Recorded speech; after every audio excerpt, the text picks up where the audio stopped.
The space station Celestia, a marvel of engineering and diplomacy, orbited a peaceful blue planet.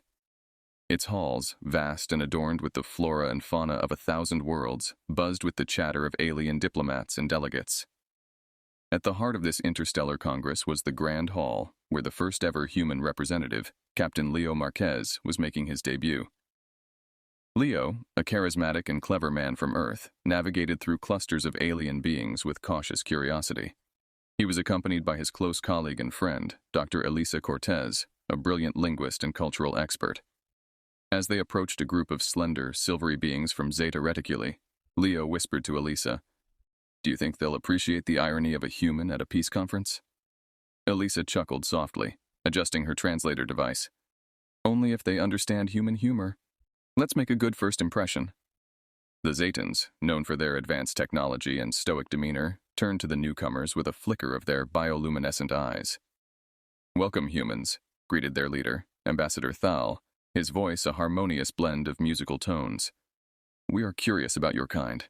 It is rare to see such youthful species at these gatherings." Leo smiled warmly, extending a hand, an Earth custom. "We're honored to be here, Ambassador Thal. I'm Captain Leo Marquez, and this is Dr. Elisa Cortez. We bring greetings from Earth." Thal tentatively accepted the handshake, his cool skin barely moving. "Youthful indeed and bold. What aspirations bring you across the stars to us?" Elisa stepped forward, her voice clear and confident. "We seek to learn, to exchange knowledge, and to find our place among the stars. Humanity has much to offer, and more to learn." A ripple of murmurs spread through the nearby delegates, their interest piqued. A towering feathered creature from the aviary cluster clapped its wing-like arms. "A noble quest. I am Kreetok. We admire the courage of young races. Tell us, what do you value most?" Leo glanced at Elisa, who nodded slightly. "Freedom," Leo replied. "The freedom to choose our path, to explore, to ask questions, and to forge alliances, like this one." Kreetok fluttered, a sign of approval. "An admirable value. And what of your technologies and arts? Our collective cultures thrive on such exchanges." Leo reached into his bag, pulling out a small, colorful cube, a Rubik's Cube. "We have much to share, including our challenges. This is a simple puzzle, but it teaches patience and problem-solving. A gift for our hosts." As he handed the cube to Kreetok, another figure approached, this one smaller and covered in iridescent scales. "I am Zorath, from the swirling seas of Oceania. Your puzzle intrigues me. Might I try?" "Of course, Zorath," Leo said, offering another cube. "It's a pleasure to meet you." The crowd gathered closer, watching as Zorath's nimble fingers moved the squares. Laughter and light conversation filled the air, bridging worlds with each twist of the cube. Elisa leaned towards Leo, a small smile playing on her lips. "Seems like we're more than just a curiosity here." Leo nodded, his eyes scanning the room filled with diverse beings. Let's hope that remains the case when they discover just how tenacious humans can be. As the evening progressed, alliances began to form, one small twist at a time, under the watchful stars that bore witness to humanity's first steps into a broader universe. The Interstellar Conference on Celestia continued in full swing, with delegations from distant worlds mingling in the expansive halls. Leo and Elisa navigated through the diverse crowd, carrying the mission of strengthening Earth's presence and forming new alliances. Their previous interactions had sparked considerable interest, and the Rubik's Cube had become an unexpected symbol of human ingenuity. As they approached the bustling center of the Grand Hall, Leo spotted Zorath, who was still engrossed with the puzzle. Beside him, a group of diplomats from the Krylon Empire observed with a mixture of curiosity and suspicion. Their leader, General Kron, a towering figure armored in chitinous plates, eyed Leo with a steely gaze. "Captain Marquez," Kron's voice boomed, translated from his harsh, clicking tongue, "your device has caused quite the stir. What is its true purpose?" Leo met Kron's intense stare with a calm demeanor. "It's truly just a puzzle, General Kron, a game we teach our children to enhance their problem-solving skills." Kron's antennae twitched, his expression unreadable. "A training tool for your young, then? Interesting. On Krylon, we train our youth with simulations of battle and strategy." Zorath interjected, his scales shimmering with amusement. "General, I assure you it's quite the challenge. It's a testament to patience, not subterfuge." Interested in smoothing things over, Elisa offered a diplomatic gesture. "General, perhaps members of your delegation would like to try it? It might foster a better understanding of human culture." Kron considered this for a moment before nodding stiffly. Very well, we accept. As Leo handed a new cube to one of Kron's aides, another delegate, a serene-faced individual from the planet Lysara, approached. Captain Marquez, I've heard of your species' resilience and adaptability. It's quite fascinating. Leo smiled at the compliment. Thank you. We're quite proud of our ability to thrive under diverse conditions. It's what brought us to the stars. The Lysaran nodded. Indeed, your participation here is proof of that. May I suggest a cultural exchange? We Lysarans value the sharing of art and science as a basis for peace. Elisa, always keen on fostering such opportunities, quickly agreed. We would be honored. Perhaps a joint exhibition could be arranged before the conference concludes. As the group discussed potential collaborations, Leo noticed several Krylon delegates huddled together, whispering and casting occasional glances towards the cubes and the humans. His instincts warned him that despite the outward calm, something was amiss. Later, as the delegates dispersed to attend various seminars, Leo pulled Elisa aside. Keep an eye on the Krylons. I can't shake the feeling they're up to something. Elisa nodded, her expression serious. I noticed too. Let's stay alert. Our little puzzle might be harmless, but I fear it's stirred up more than just curiosity. As the second day of the conference drew to a close, the air was thick with the mingled scents of 1,000 worlds, and beneath the surface camaraderie, currents of intrigue swirled. Proof that even the simplest human artifact could unsettle the galaxy's delicate balance. The morning after the cultural exchanges, Celestia's atmosphere had palpably shifted. Leo and Elisa's successful introduction of the Rubik's Cube had intrigued many, but it also inadvertently entangled them in interstellar politics deeper than they had anticipated. The undercurrents of suspicion from the Krylon delegation had grown overnight into a looming storm. Leo was summoned to a private meeting with General Kron under the pretense of further discussions about Earth's technologies. Alone and slightly wary, Leo navigated the corridors to the designated conference room, a secluded area typically used for sensitive diplomatic talks. Upon entering, Leo was not greeted by the expected team of diplomats, but by a stern-looking security detail. General Kron stood across the room, his posture rigid and imposing. Captain Marquez, we have reconsidered your harmless gift, Kron began, his tone devoid of warmth.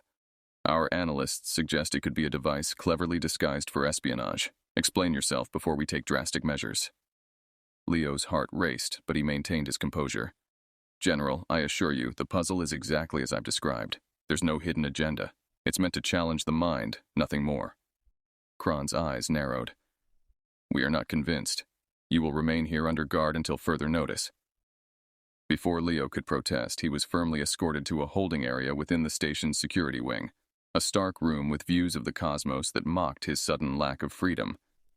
Meanwhile, Elisa, unaware of Leo's predicament, was preparing for a symposium on intercultural communication. She sensed something was amiss when Leo didn't respond to her messages. Her concern deepened, prompting her to seek out Zorath, whom she found at a cafeteria surrounded by delegates. Zorath, have you seen Leo? She asked, her voice laced with urgency. Zorath's expression shifted to concern. No, and it's unusual for Captain Marquez to miss scheduled events. Let's find him. Together, they accessed the station's internal communications network, which showed Leo's last known location. The security wing. Alarm bells rang in Elisa's mind. He wouldn't go there willingly. Something's wrong, she said, her worry escalating. Zorath agreed. We must act swiftly. Utilizing his diplomatic clearance, Zorath led Elisa through the less frequented service corridors to avoid drawing attention. Reaching the security wing, they confronted the guards, Zorath asserting his diplomatic immunity. I demand to see Captain Marquez. Detaining a delegate without formal charges is a violation of Celestia's diplomatic codes. Caught off guard and reluctant to escalate the situation, the guards allowed them access. Elisa and Zorath found Leo confined, looking relieved yet frustrated at his situation. Elisa, Zorath, you shouldn't have risked this, Leo said, standing abruptly. There was no choice, Leo. We're in this together, Elisa replied, helping him up. Zorath addressed the guards. We will discuss this matter with the Assembly. Such actions undermine the spirit of this conference. With Leo free, the trio made their way back to the central areas of Celestia, aware that the Krylons' unfounded suspicions had just escalated tensions to a dangerous level. They needed to prepare a defense and prove the innocence and integrity of their mission. After the unsettling incident in the security wing, Leo, Elisa, and Zorath regrouped to strategize their next steps. They were aware that the Krylons' accusations could not only tarnish humanity's reputation, but also jeopardize their newfound standing among the galactic community. In a quiet corner of Celestia's botanical garden, a serene spot filled with exotic plants from across the universe, the trio convened to discuss their plan. The lush greenery around them provided a stark contrast to the stark, metallic corridors of the security wing. "Clearly we need allies," Leo started, looking between Elisa and Zorath. "The Krylons are influential, but they're not the only power here. If we can show the other delegates that we're being unfairly targeted, it might sway public opinion in our favor." Elisa nodded, her mind racing through potential diplomatic contacts. "The Lycerans are sympathetic to our cause. They appreciate cultural exchanges and might view this as an affront to the principles of the conference." Zorath flicked his tail thoughtfully.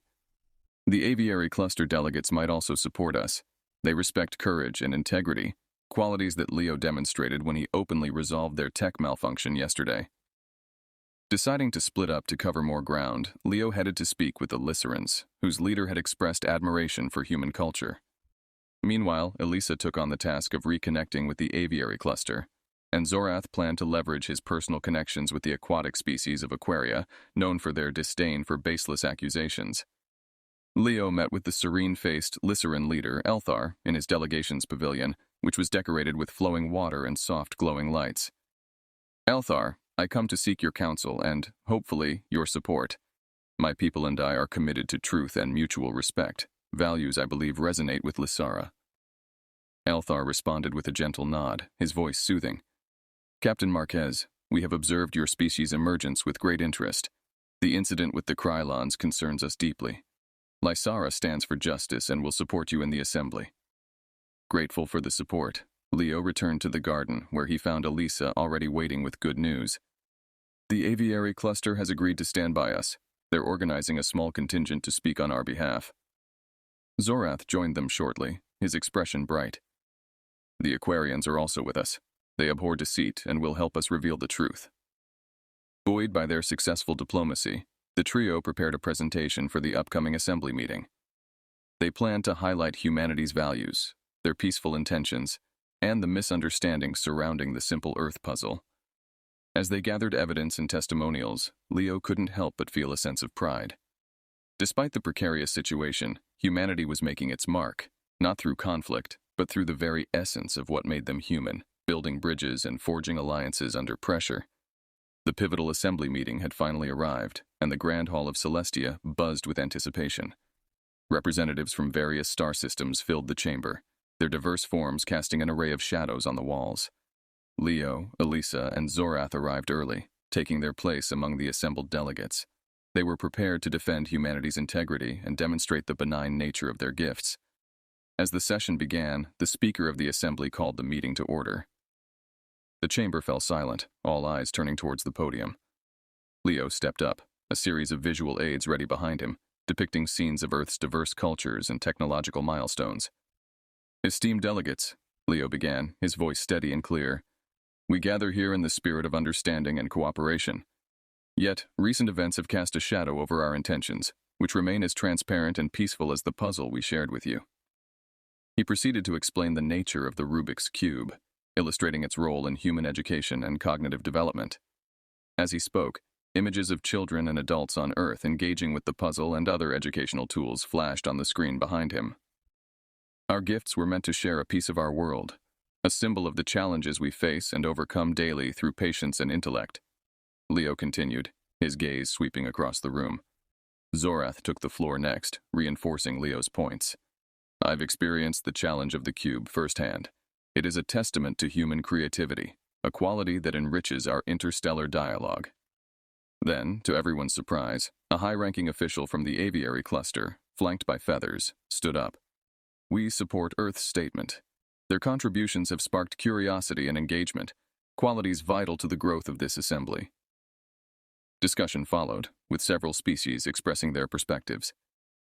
The atmosphere was charged with a mix of skepticism and support. But as more delegates shared their positive interactions with humans, the tide began to turn.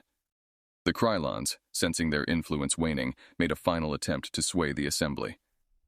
General Kron stood, his voice booming. "We must consider security above all. How can we trust a species that brings unknown devices into our midst?"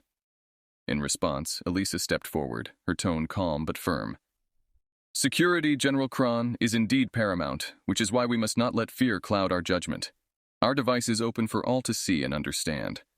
Fear of the unknown should not be a barrier to unity, but a bridge to greater knowledge and friendship." Her words resonated through the hall, and murmurs of agreement followed. The session extended into several hours of debate, but as it drew to a close, the majority seemed to lean towards a more favorable view of humanity. When the assembly finally voted, the decision was clear. Humanity would remain a welcomed member of the interstellar community, their contributions acknowledged and their intentions affirmed. Leo, Elisa, and Zorath exchanged relieved glances, their efforts having paid off, not just in clearing their names, but in strengthening their bonds with their new cosmic neighbors. Following the affirmative vote in the assembly, the atmosphere among the conference delegates shifted palpably towards one of camaraderie and cautious respect towards humanity. Leo, Elisa, and Zorath capitalized on this momentum, planning a series of workshops and collaborative projects that would further solidify Earth's position as a valued member of the interstellar community. One of the major events planned was a Technology and Culture Exchange Day, where Earth's technological innovations and cultural artifacts would be showcased alongside those of other civilizations. It was an opportunity for Leo to demonstrate not only the simplicity and educational value of human creations like the Rubik's Cube, but also the complexity and depth of Earth's scientific and artistic achievements.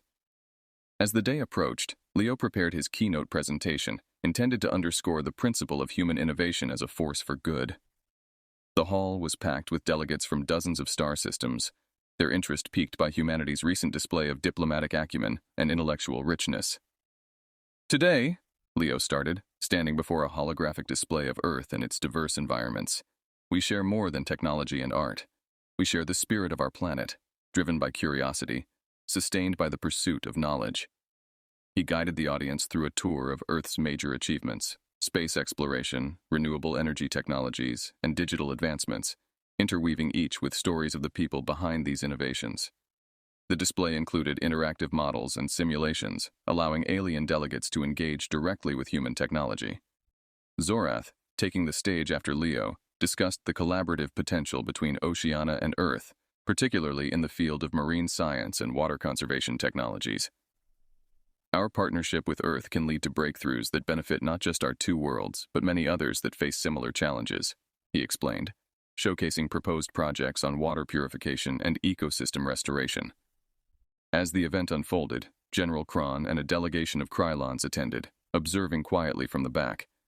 Their earlier hostility had ebbed, replaced by a cautious intrigue, sparked perhaps by the undeniable evidence of Earth's contributions to the interstellar dialogue. Elisa, mingling among the delegates, facilitated discussions and answered questions, helping to translate complex technical jargon into accessible concepts. Her ability to bridge cultural and linguistic gaps was instrumental in turning curiosity into genuine interest and respect. The event culminated in a panel discussion where Leo, alongside scientists and cultural ambassadors from various planets, debated the future of interstellar cooperation. Leo emphasized the role of mutual understanding and respect in overcoming challenges. "Each of us brings unique strengths to this assembly," Leo concluded, his voice resonant in the quiet of the packed hall. "Together, our potential is limitless. Let us look forward, beyond fear and suspicion, to a future built on the foundation of shared knowledge and mutual aid." The applause that followed was not just polite acknowledgement, but a genuine affirmation of Earth's place among the stars. The Krylons, once skeptical, now joined in the applause, their earlier accusations seemingly forgotten in the face of humanity's earnest offering of friendship and collaboration. As the delegates dispersed, many approached Leo, Elisa, and Zorath, eager to discuss potential projects and exchanges. Humanity had not only defended its integrity, but had also carved out a role as a connector and innovator, bridging diverse technologies and cultures across the galaxy. As alliances strengthened and collaborative projects commenced, an unexpected challenge arose. The Krylon delegation, despite their gradual warming to humanity's contributions, initiated a secretive movement, rallying several more conservative star systems to push back against the rapid integration of Earth into the galactic community. Their efforts culminated in a covert operation designed to undermine the newly formed partnerships. Word of the Krylon maneuver reached Leo and his team through a whistleblower from within the conservative faction, troubled by the aggressive tactics employed against a peaceful integration. The revelation came just hours before a critical session of the Assembly where a series of joint initiatives were to be ratified. Realizing the gravity of the situation, Leo convened an emergency meeting with his closest allies, including Zorath and several influential figures who had expressed support for Earth. They gathered in a secured conference room, their expressions tense as they strategized a response. "We must expose this plot to the Assembly," Leo proposed, his tone firm despite the undercurrent of urgency. "It's crucial that everyone sees the Krylon actions for what they are, a desperate attempt to cling to outdated fears." Zorath nodded in agreement, his features set in a grim line. "Transparency is our best weapon. We'll need incontrovertible proof of their schemes." Elisa suggested leveraging their network of supporters to discreetly gather evidence of the Krylon's activities. "We can use our workshops and meetings as cover. Our allies can help us monitor communications and movements without raising suspicion." As the plan took shape, the team worked with meticulous care, aware that any misstep could escalate tensions into open conflict. Through a combination of surveillance and data interception, they assembled a dossier of communications between Krylon operatives and their sympathizers. With the evidence in hand, Leo addressed the Assembly. The session was fraught with tension, the hall packed with representatives from across the galaxy. Leo's voice was steady as he presented the intercepted messages, detailing the Krylon's attempts to sabotage the peace process. "The future we are building together is threatened by those who prefer division over unity," Leo stated, his gaze sweeping across the room. "We ask you to stand with us, not just in defense of Earth, but in defense of the principles that brought this Assembly together." The response was immediate and powerful. Many delegates, including some from systems initially swayed by Krylon rhetoric, expressed their outrage and disappointment. Calls for accountability and renewed commitment to galactic cooperation filled the chamber. In a decisive vote, the Assembly condemned the Krylon actions and reaffirmed their support for the joint initiatives. The Krylons, isolated and outmaneuvered, had no choice but to retreat from their aggressive stance and agree to participate in mediated talks to restore trust. As the Assembly adjourned, Leo, Elisa, and Zorath stood together, relieved and strengthened by the ordeal. The challenge had tested their resolve and diplomatic skills, but ultimately led to a deeper integration of Earth into the interstellar community. The tide had indeed turned, not just in favor of Earth, but in favor of a more united, cooperative galaxy. Following the decisive Assembly vote that thwarted the Krylon machinations, a palpable sense of unity pervaded the Interstellar Conference. The delegates, once divided by suspicion and intrigue, now celebrated the resilience and collaborative spirit demonstrated by the coalition led by Earth. The closing ceremony of the conference was set against this backdrop of renewed solidarity and optimism. In the sprawling gardens of Celestia, where bioluminescent plants cast a soft glow on the gathered crowd, the closing ceremony commenced. Representatives from various star systems mingled, their earlier reservations replaced by conversations about future partnerships and shared ventures. Leo stood beside Elisa and Zorath, his heart full as he surveyed the scene.